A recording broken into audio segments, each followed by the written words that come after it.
الحمدللہ رب العالمین والعاقبۃ للمتقین والصلاۃ والسلام علی سید الانبیاء والمرسلین وعلی آلہ واصحابہ اجمعین، اما بعد، فاعوذ باللہ من الشیطان الرجیم، بسم اللہ الرحمن الرحیم۔ وَتَذَرُونَ مَا خَلَقَ لَكُمْ رَبُّكُم مِّنْ أَزْوَاجِكُمْ بَلْ أَنْتُمْ قَوْمٌ عَادُونَ۔ صدق اللہ العظیم۔ ان اللہ وملائکتہ یصلون علی النبی یا ایھا الذین آمنوا صلوا علیہ وسلموا تسلیما۔ اللہم صل علی سیدنا و مولانا محمد وبارک وسلم وصلوا علیہ۔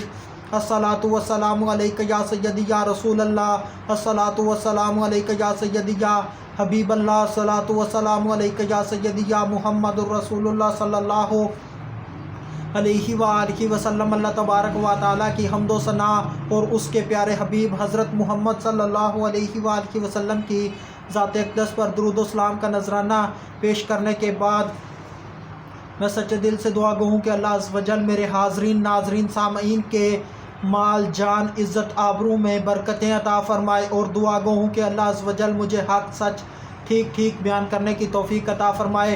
اگر اس میں کوئی غلطی کوتاہی ہو تو اللہ عز و جل اپنے شان کریمی کے صدقے سے مجھ بندہ ناچیز کو معافی عطا فرمائے۔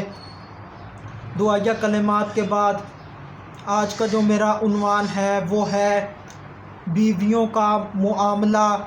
خطبہ کے اندر تلاوت کی گئی آیت کریمہ سورہ شعراء آیت نمبر 166، پارہ نمبر 19، ترجمہ: اور چھوڑتے ہو وہ جو تمہارے لیے تمہارے رب نے جو بیویاں بنائیں، بلکہ تم لوگ حد سے بڑھنے والے ہو۔ پچھلی آیت مقدسہ کے اندر قوم لوط کے مردوں کی حالت بیان ہوئی ہے، اور اس آیت کریمہ کے اندر قوم لوط کے مردوں کا اپنی عورتوں کے ساتھ معاملہ بیان ہوا ہے۔ پچھلی آیت میں بتایا گیا کہ کیا تم اہل عالم میں سے لڑکوں کے پاس آتے ہو، اور اس آیت کریمہ کے اندر قوم لوط کے مردوں کا قوم لوط کی عورتوں کے ساتھ جو رویہ تھا وہ بیان ہوا۔ اللہ پاک ارشاد فرماتا ہے: اور تم چھوڑتے ہو جو تخلیق کیا تمہارے لیے تمہارے رب نے تمہاری عورتوں میں سے، بلکہ تم لوگ حد سے بڑھنے والی قوم ہو۔ ان دو آیات سے پتہ چلا کہ جو پردے کے احکام ہوتے ہیں ان کو اشاروں کے ساتھ، کنایہ کے ساتھ سمجھایا جائے، جیسے کہ اس آیت کریمہ کے اندر اللہ تبارک و تعالیٰ نے سمجھایا ہے۔ اصل مقصد تو بات کو سمجھانا ہے کہ سامنے والے کو بات سمجھ آ جائے۔ قرآن نے بھی ایسے افعال کو اشاروں سے سمجھایا ہے۔ کیا تم مردوں کے پاس آتے ہو؟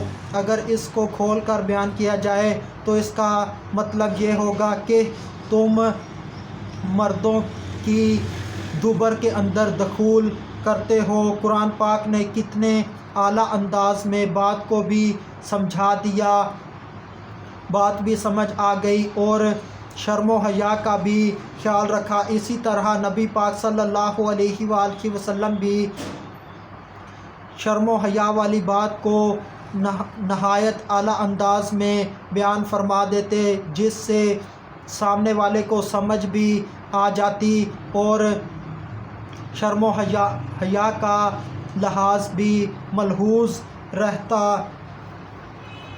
اس طرح سے دین اسلام ایسی باتوں کو سمجھاتا ہے۔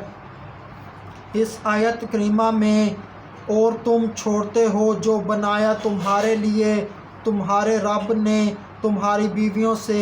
یہ جو آیت کا حصہ ہے اس کے دو مطلب ہو سکتے ہیں۔ ان میں سے پہلا مطلب، اللہ پاک نے جو مقام تمہارے لیے تمہاری بیویوں میں بنایا اسے چھوڑ دیتے ہو۔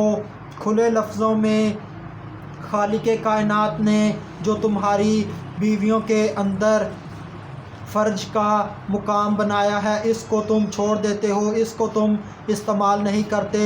اور اس آیت کے اس حصے کا دوسرا مطلب یہ ہو سکتا ہے کہ تم عورتوں کو چھوڑ دیتے ہو اور اس کی جگہ تم جنسی خواہش مردوں سے حاصل کرتے ہو اور بیویوں سے تم لذت حاصل نہیں کرتے ہو۔ یہ باتیں اللہ کا ایک نبی قوم لوط کو سمجھا رہا ہے۔ حضرت لوط علیہ السلام نے قوم سے فرمایا کہ تمہارے لیے تمہارے رب نے جو بیویاں بنائیں، کیا تم ان حلال طیب عورتوں کو چھوڑ کر مردوں سے بدفعلی جیسی حرام اور خبیث چیز میں مبتلا ہوتے ہو؟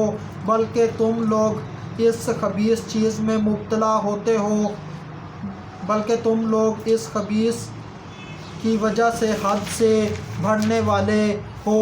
اس آیت کریمہ کے اندر مردوں کے ساتھ بدفعلی کے حرام ہونے کا بیان ہوا ہے۔ اسی مناسبت سے عورتوں کے ساتھ بدفعلی کرنا اس کا حکم بیان کیا جا رہا ہے۔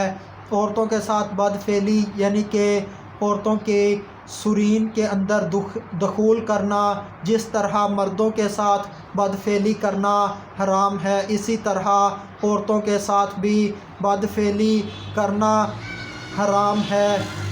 نکاح کے بعد بیوی کی اسی مقام کے اندر دخول کیا جا سکتا ہے جس کی اجازت شریعت مطہرہ نے دی ہے۔ جس مقام سے شریعت نے منع کیا ہے اس مقام کے اندر دخول نہیں کیا جا سکتا۔ یہ شریعت کی پابندیاں ہیں۔ اس موضوع کے اوپر حدیث سماعت فرمائیں۔ راوی ہیں حضرت ابو ہریرہ رضی اللہ تعالی عنہ۔